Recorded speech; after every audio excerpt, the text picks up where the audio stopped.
Nu, paldies, draugi, ka bijāt šodien kopā ar mums. Es pats to futbolu Maskavu redzēju, skraidīju apkārt visu laiku, jā, tāpēc lūkšu šo preses konferenci novadīt vienam no, manuprāt, top Latvijas futbola cilvēkiem, Ārkādijam Birjakam.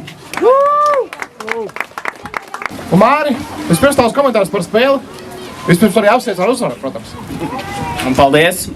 Paldies visiem klātesošajiem, kas ir vēl joprojām šeit un kas dodās māju. Paldies, ka jūs šodien atnācāt un nenobijāties no laikapstākļiem. Aplaus jums! Runājot par spēli, labs pretinieks pretīm, kas profesionālos apstākļos trenējās un katrs no tiem džekiem grib sevi vēl piepildīt futbolā. Gan tie, kas ārzemnieki viņiem sastāvā, gan arī vietējie latviešu puikas, praktiski liela daļa latviešu jauniešu izlašu līmeņa spēlētāji. Tā kā cienījums pretinieks tabulā arī tāpatām mums blakus atrodās.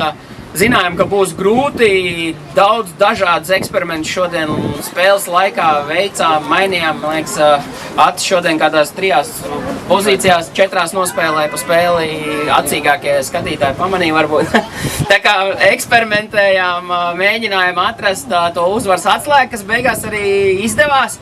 Paldies ikvienam no džekiem, kas arī no maiņas izgāja, tā kā, 2-1. Pirmajā puslaikā pārtraukumā uzreiz gari norunāšu un tad jautājumu.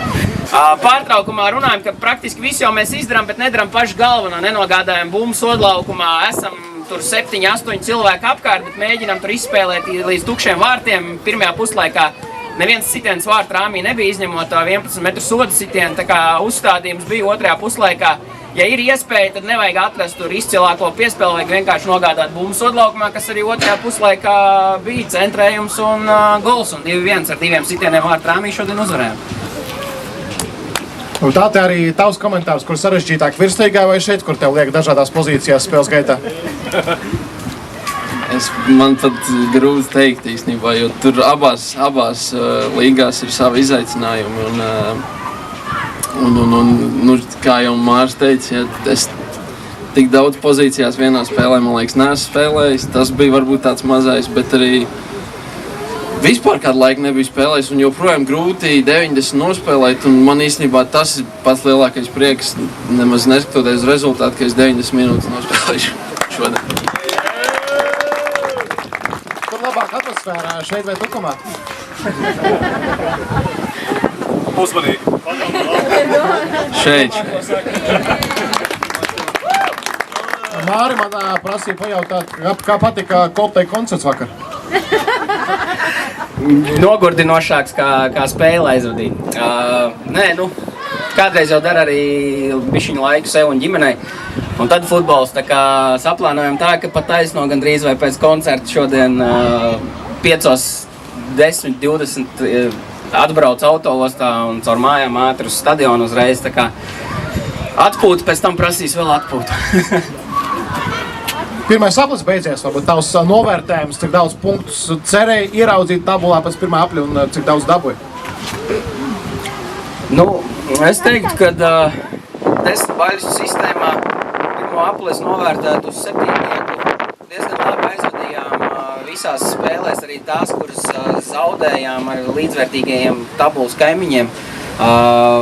Godam nospēlējām, bijām arī pelnījuši tajās spēlēs aizķirties un punktus dabūt. Vienīgais, kas pirmajā aplī tāds melnākais, tas traibs varētu būt tā iepriekšā spēle pret Ventspilu, kur ejot pirms sezonas cauri, es biju ierēķinājis, ka tur mums vajadzētu aizķirties un tos 3 punktus dabūt. Tas ir tāds vienīgais, bet kausa veiksmes stāsts līdz šim varbūt to nedaudz izlabo. Un varbūt par sevi šeit kādi ir mērķi, kāds esi nospraudis, varbūt tie mainās jau lietas gaitā? Īstenībā, ja šitas klubs nebūtu man paaicinājis spēlēt, es iespējams pat nemaz nespēlētu. Tā kā es priecājos tur, kur es esmu un es izbaudu to futeni šeit noteikti, jā, un atmosfēru tieši tāpēc.